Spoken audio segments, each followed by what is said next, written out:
নেক আমলনামায় লেখা হবে। সুবহানাল্লাহ।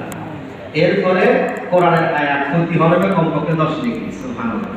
রব্বানা গফিরলি ওয়া লিওয়ালিদাইয়া ওয়া লিল মুমিনিন ইয়াউমা ইয়াকুমুল হিসাব। ইয়াউমা ইয়াকুমুল হিসাব বলতে পারলে ভালো, না পারলে সমস্যা নেই।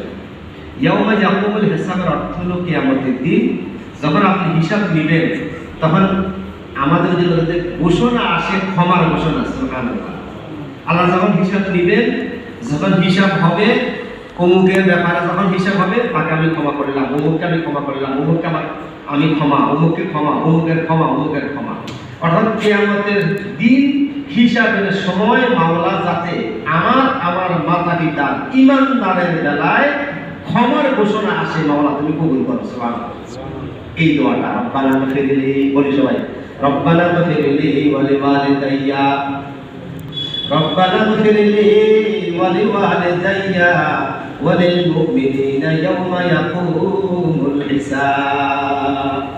এটা 41 নম্বর আয়াত। এরপরে 42 নম্বর আয়াত, 43 নম্বর আয়াত, 44 নম্বর আয়াত, 45 নম্বর আয়াত আল্লাহ কি বলেন? ওয়ালা